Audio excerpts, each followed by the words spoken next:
July 29th is fast approaching and the 2021 NBA draft is just a few weeks away.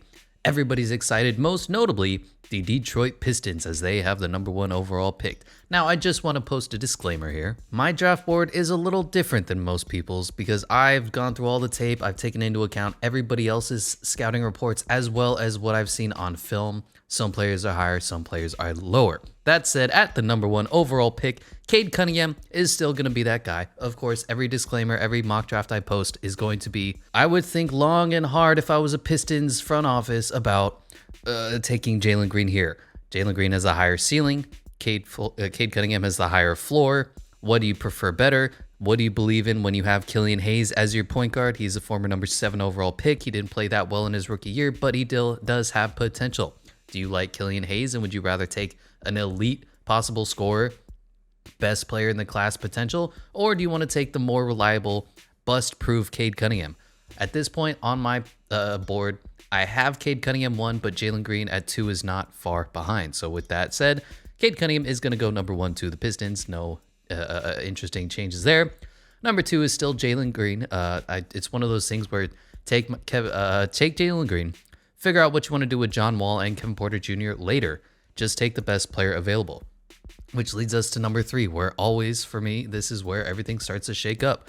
I take Scottie Barnes. I have him number 3 on my big board. I think he's going to fit in perfectly. Darius Garland can stay. Colin Sexton can stay. Isaac Okoro can develop. Kevin Love can move to the center or play the backup role or just be injured all the time. Who cares? The Cavaliers are in the best player available draft position. I think Scottie Barnes is Magic Johnson. I think he's baby Giannis more than people are calling him Draymond Green. I think he is a incredible player. His scoring sucks. I know that. I've taken that into account. Otherwise, he would be higher on my board. But Scottie Barnes, I have as the 3rd best prospect in the NBA draft. Which leads us to number 4. Taking Scottie Barnes that high has opened up the Raptors to take the best player available and fit perfectly into their needs. With the Raptors taking Evan Mobley at center, they're going to have Kyle Lowry get traded away. Fred VanVleet is going to slide right into that point guard position. They might need a shooting guard, but do you really want to take Jalen Suggs? I guess I have Evan Mobley as a much higher potential. Jalen Suggs can't play half-court offense to save his life. I think Evan Mobley is going to fit right in with this culture, slide in right next to Pascal Siakam, and, just find a 3-and-D guy. They have, who's the cat they traded for? Gary Trent Jr. I think he's still under contract, or he's a restricted free agent as well. Just lock him up for maybe a $10 million deal. Let's see how these kids develop. Evan Mobley at number 4 with the Raptors. At number 5, this leaves wide open Jalen Suggs to be taken. Everybody's mocking Jonathan Kuminga just because of the way that their drafts work out. The Magic need offense. They don't need more defense. They have Jonathan Isaac. They have Mo Bamba. They have Wendell Carter Jr. They have Cole Anthony, who's the only bright point the Magic have seen this side of Dwight Howard. RJ Hampton is okay, kind of a backup at this point off the bench. And Markelle Fultz. So at this point, while Jonathan Kuminga is a very good player in his own right, Jalen Suggs offers more offensive versatility, and with taking Scottie Barnes so high, has opened up Jalen Suggs to be taken at the number 5 pick, which I think is going to fit perfectly. Which leads us to number 6. Now, I know every single mock in their fucking minds has Cade Cunningham, Jalen Green, Evan Mobley, Jalen Suggs, and Jonathan Kuminga all in kind of their big 5. I gotta say, I am much lower on Jonathan Kuminga than most people. Just because of his abhorrent shooting that he had. His splits were, 39% from the field, 25% from the free three-point line, 62% for the three-point line, or free throw line, whatever words. He shot horrible, and I honestly have him below Keon Johnson. I have him below Jalen Suggs, etc., etc. But he still is a good enough player. The Thunder at the 6 pick is kind of best player available. Do you go Keon Johnson here? I would think about it. Do you go Moses Moody here, get some scoring? He's a little more NBA ready, higher floor, lower ceiling kind of guy. And I think Jonathan Kuminga works perfectly here for the Thunder, who aren't expecting to win anytime soon. They're going to need to develop his shooting, but he's a good defender and a very good athlete. I have no problems taking Jonathan Kuminga 6th. Leaving us at number 7. And I just really, I had trouble figuring out what to do here because the Warriors are in win now mode. They need a backup point guard. They did need a backup center for a second, but Kevon Looney, I think he opted into his contract, so he's going to be back. James Wiseman is going to come back healthy. Are they going to trade him? Are they going to keep him? This whole Warriors squad, is this rotating? Are they going to go this way? Are they going to go that way? Who are they going to trade? Who are they going to keep? How good is everybody going to be when they come back and fit together kind of rotation? Steph Curry's back.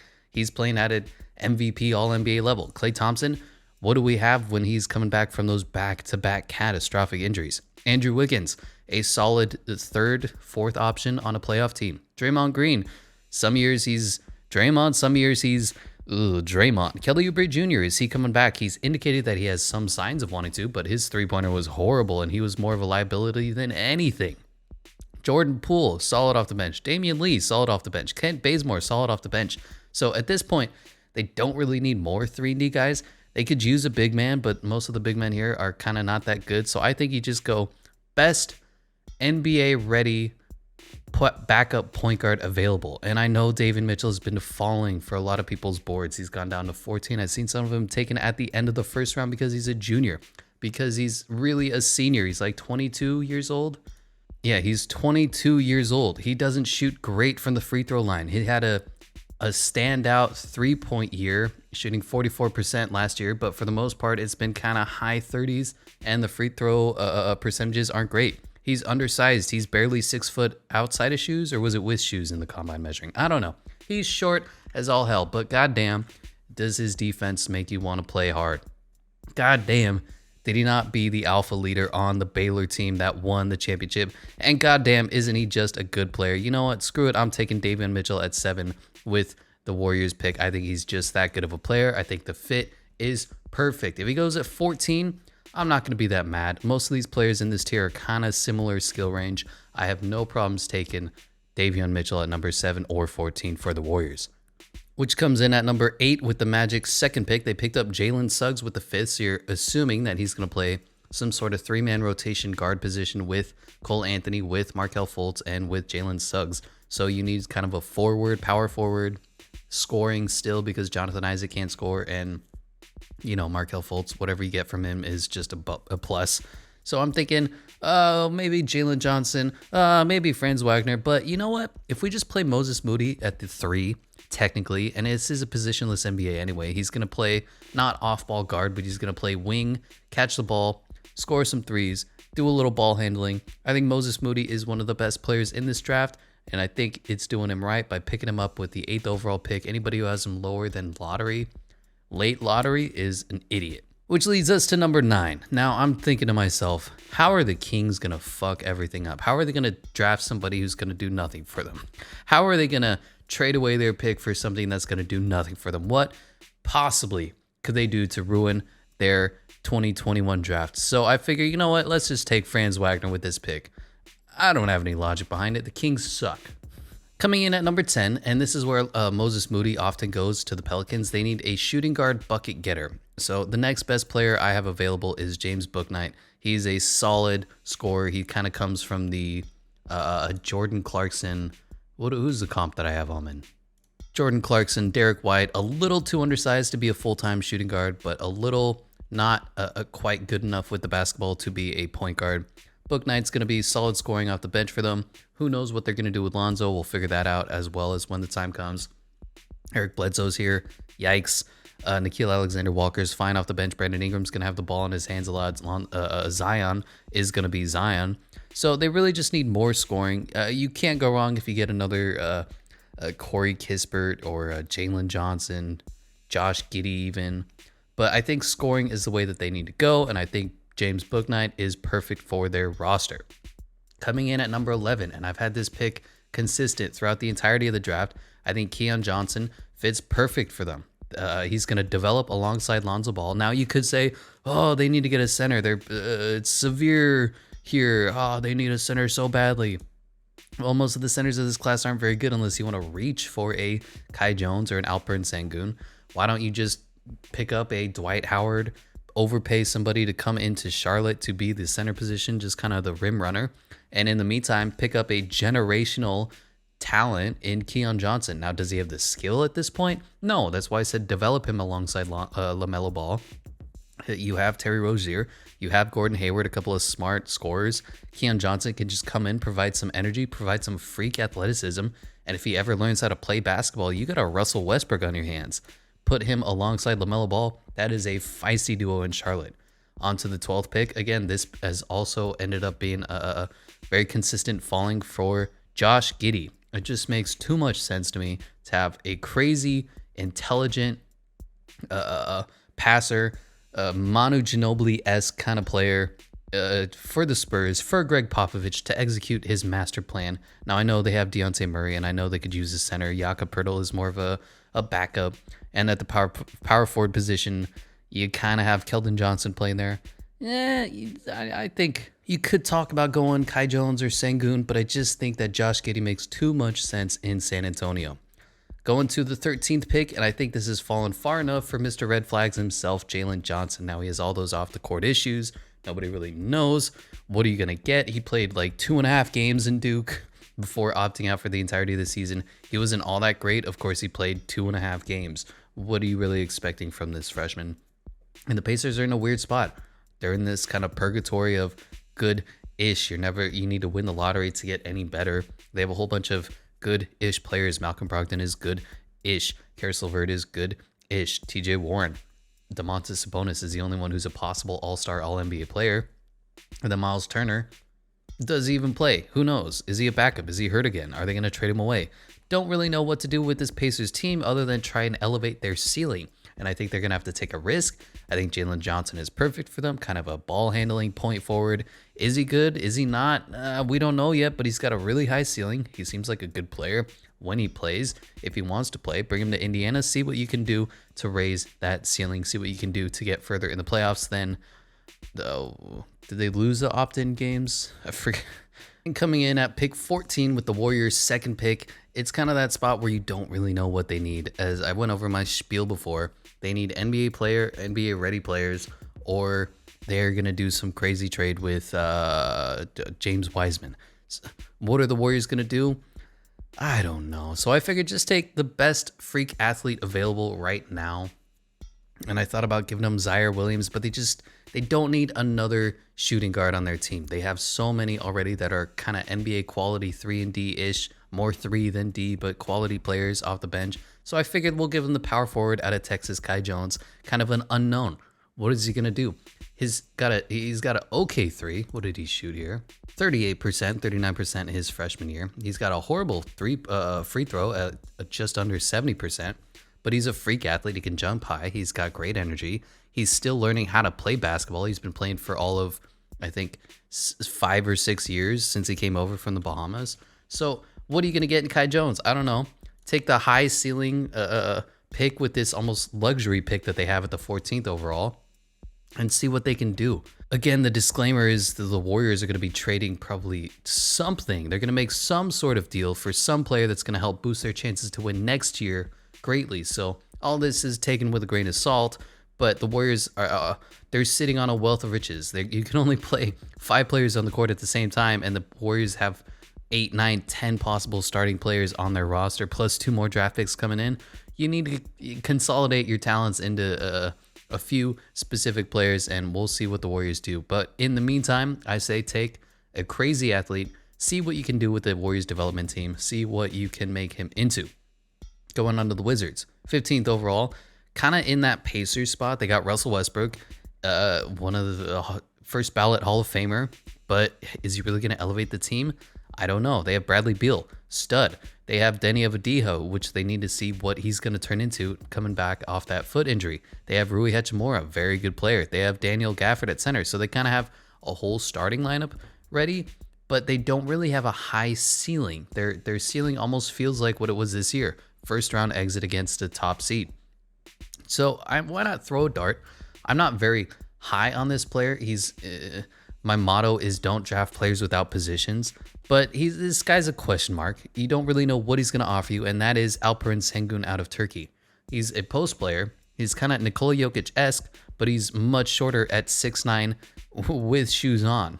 He's an old school power forward in the modern NBA, so he's kind of left without a position. He's too small to play the center, not athletic enough to be a power forward, but he still has some wicked post game. He has a solid grasp of the. He was at MVP for the Turkish league. All these accolades that you want to give him. He's a quality player. I just don't know what you're going to get from him on the NBA court. If you put him in Turkey, he's going to be an MVP, sure. What is he going to do for the Washington Wizards? Unknown. That said, he has some unique talent that could possibly raise the ceiling of this bloated, don't know where we're going Washington Wizards squad. So I would take him and just see what he can give you. At the number 16 pick, it's kind of best player available. The Thunder are a mess, so I would take who I believe is the best of the unathletic scoring combo guards. That's Jaden Springer, that's Jared Butler, that's Cam Thomas, and that is Trey Mann, in my opinion. I think he is an elite scorer. I love how he elevated his game from freshman to sophomore year.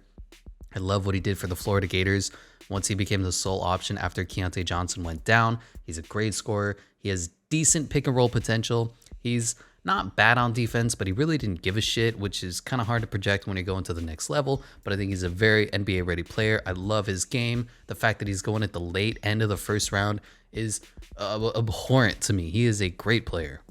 Which leads us to the Grizzlies at number 17.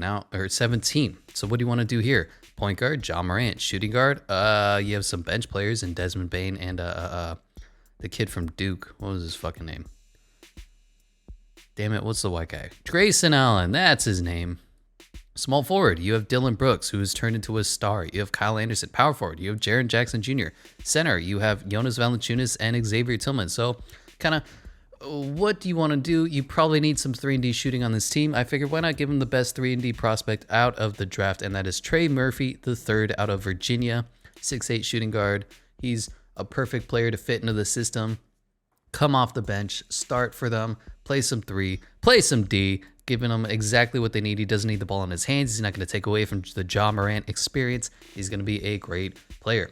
At number 18, take the highest ceiling prospect available, Zaire Williamson. Stud, had a horrible year, had a lot of issues with his family, had a lot of issues with COVID, naturally. Got into a bike accident in the beginning of the year. He's had a struggle just trying to do anything as far as basketball is concerned. That said, stud prospect out of high school. I think it was like the number 7 high school prospect for 2019 or whatever.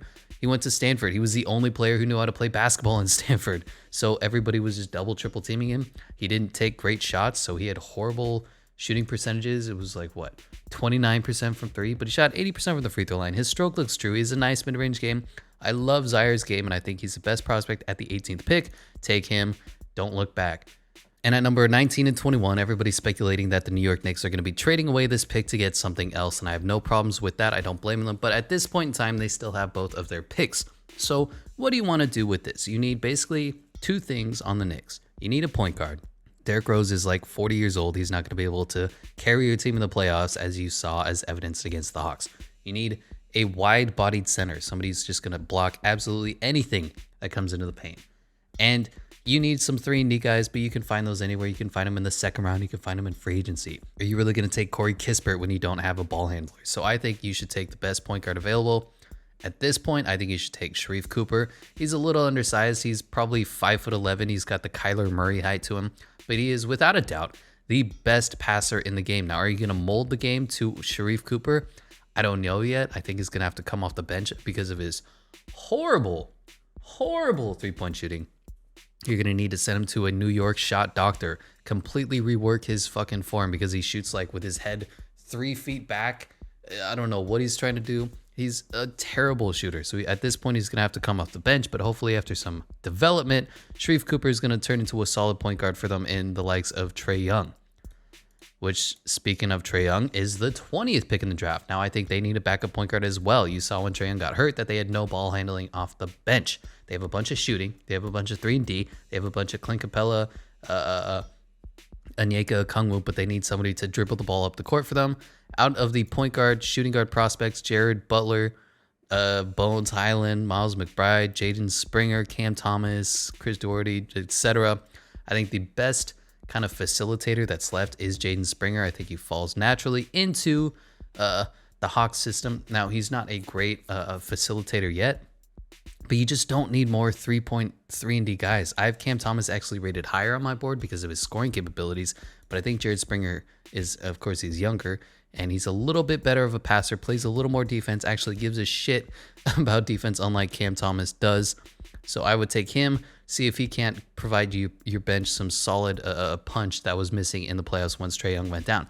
Leading us to the number 21 pick. And of course, I said they need a point guard. They got that. They need a center, and they need some 3-and-D guys. And of course, falling in line with the Tom Thibodeau defense wins championships mentality, grind it out, scoring, play defense more. I'm going to have them take Isaiah Jackson. I thought about taking JT Thor. They're kind of similar on my board. Skill-wise, JT Thor shot up because he's freakishly long, but he does know how to shoot the three. Isaiah Jackson doesn't know how to shoot if you put a gun in his hand. That said, Usman Garuba is here. He's undersized. They already have an undersized center in Nerlens Noel. They already don't need... Greg Brown is 28th on this board. Holy crap. No, Greg Brown stinks. Rocco Percussion, undersized again. The centers out here don't... Day'Ron Sharp, I think he's too green. I think he's going to need like 2 or 3 years before he even learns how to play basketball. He's an awkward prospect. So Isaiah Jackson, stud. They have him listed as a power forward here. You're an idiot if you do that. He's 6'11", blocks anything that comes in the paint. I think he's going to fit right into the New York Knicks system. Coming in at number 22, and this just always seemed to make sense to me, Jared Butler to the Lakers. They need scoring. They need a little ball handling. They need a little swagger. When LeBron James is injured and Anthony Davis goes down with a twisted toenail, they're going to need somebody to come in off the bench, give him a little scoring, give him a little pop. Jared Butler just seems to always fit here at the number 22 pick. So number 23 and 24 with the Houston Rockets. Take the best player available. Cam Thomas, Lou Williams 2.0. He's a stud scorer. Doesn't give a shit about defense. Doesn't need to. He just puts in buckets. And then after that, I didn't know what to give him. So I said, Corey Kispert's been sitting here for a while. For some reason, people have him as a lottery pick. I don't understand it. Same thing with Franz Wagner. I don't know why they're going in the lottery, but that's another subject for another day. Just go ahead and take him, get it some nice scoring off the bench. At the number 25 position, and the Clippers are in a little bit of a weird spot. They have everything and they don't have everything. Kawhi Leonard, he's out basically for the next year. They need some 3-and-D guys. Point guards, do you need anything? You have Patrick Beverley. You have Rajon Rondo. Are you bringing back Reggie Jackson? But Rajon Rondo got in the doghouse with Ty Lue.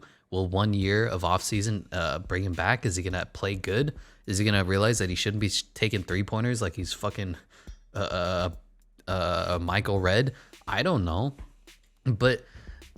so I was thinking, okay, maybe they need a point guard, but all the good point guard prospects have been taken off the board. I don't really think Miles McBride deserves a first round grade yet. So the next thing they need is kind of a stretch center. Serge Ibaka, I think he's got a player option. I don't remember. Zubac is a great defender, but he can't shoot the three. Patrick Patterson, Nicholas Batum, Boogie Cousins is gone. So they don't really have a backup center, a backup with a possible intent to start center. So take JT Thor, the guy who shot up draft boards because he's long and knows how to shoot the three. He's got a freakish wingspan. He plays solid defense. He's a little bit of a rim runner just because he's so tall and played alongside Sharif Cooper. And of course, he stretches the floor, which is the only thing that the LA Clippers actually give a shit about. Take JT Thor, see what he can do when Zubac goes out, or you need somebody to play stretch 5. Leading us to the number 26 pick with the Nuggets, and I just didn't know who to pick here. You're set at the important positions. You got the Joker, MVP. You got Jamal Murray coming back from that injury. You got Monty Morris off the bench. You got Bull. You got Aaron Gordon. You got Michael Porter Jr. JaVale McGee, I think, is gone, but they never even played him because once Jokic went off the court, they kind of went into a small ball 5. So what do you take with this pick? I don't know. Just take one of the best 3-and-D guys available, I guess. Chris Doherty, who's like 30 years old already, but he's a very good prospect. People are calling him Klay Thompson 2.0. And as much as I hate on the kid, I kind of see it. He's a solid player. No problems with the Nuggets taking him at the 26th pick.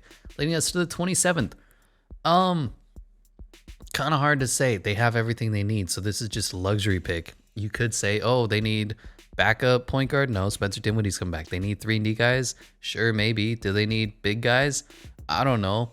So instead of doing anything smart, I figured take the best player available. Usman Garuba is just sitting here from Spain. Not a great shooter. Plays defense only right now, but maybe they can develop him alongside Kevin Bleepin Durant. I don't know. He's the best player available. Just take him. He's been sitting here for like 10 picks now. So with the 28th pick, I didn't know what to do here. The 76ers are just all over the place. Ben Simmons is your point guard. Is he? Who's your backup? George Hill, I guess. Seth Curry's more of a shooter. Tyrese Maxey's more of a shooter. Shake Milton's kind of a wing. And then I see Dwight Howard, his contract is over. Is he going to come back? Probably not.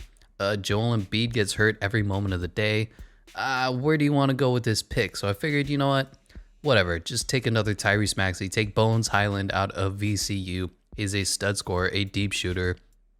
You have George Hill for at least next year. Worry about the backup point guard position later. Pick up just another center to back up Joel Embiid. Because if Joel Embiid gets hurt, your season's over already. He's your MVP. Ben Simmons clearly isn't the next guy up. So just take the best player available. Take the guy who's going to stretch the floor.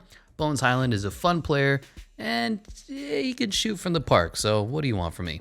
Leading us to the 29th pick, the Phoenix Suns. Now, I've been talking about this in the 2020 redraft. I think that instead of taking Cam Johnson, the Suns should have taken one of the 12 6'8" centers that are good in the NBA off their rookie season. Who is it? Xavier Tillman, Onyeka Okongwu, Precious Achiuwa. There's three more. They clearly, once Dario Saric went out, need a backup big man, and not like a kind of big man. They just need a big guy to clog up the paint when DeAndre Ayton goes to the bench, when DeAndre Ayton is in foul trouble. Just whenever DeAndre Ayton isn't on the floor, they are too small. So I have as a rocketing up my board's prospect, actually as my number 22 prospect on my big board, the guy who would be saving the Phoenix Suns if he was playing today. And that is my man with the hops, Jericho Sims. This dude is an absolute freak. He looks like a monster. He's got an NBA-ready body. If he was playing right now, one of those DeAndre Ayton, I'm so timid, I'm not going to play aggressive games, just put in Jericho Sims. Now, the key to Jericho Sims is you got to understand, he has no ceiling. This is who he's going to be. He's going to be a guy who plays good defense, has freakish hops, and cannot touch the basketball on offense. Other than that, he is a stud. His game is mean. He brings toughness to your team. He's going to play defense along the likes of none other. Jericho Sims, in my opinion, if he was on the Suns right now, would be saving the season for Phoenix. And that leads us to the 30th pick, the team with the best record, the team that's looking to get better. Josh Primo has actually been sitting here for a while. I like him out of Alabama. He's the last player on that unathletic shooting guard, Jaden Springer, Jared Butler kind of list. I didn't see a lot that I liked from Alabama, but he has a little bit of scoring potential to him. He kind of got overshadowed by Herb Jones in a lot of the games that we watched, but he's still a very young and a very solid prospect that I think could bring some scoring to this team, which they desperately need. Obviously, they don't need more defense, right? He could bring a little combo guard action to the Utah Jazz, so whenever Donovan Mitchell or Mike Conley is sitting out for the 70th game in a row, Josh Primo can come in, give you some solid ball handling, give you some solid scoring, and not suck at defense like some of the other white guys that they have on their team. Anyways, that is the 2021 mock draft version 3.0. I have officially scouted everybody on this list, so I have no qualms with where Corey Kispert went or where Franz Wagner went, even though I have them as much lower prospects than they're actually drafted in this draft. I have no qualms with Scottie Barnes going number 3, Isaiah Jackson going number 21. So this is what my 2021 A-pluses across the board draft would look like. Let me know what you think, what you agree with, what you disagree with, and I'll catch you in the next one.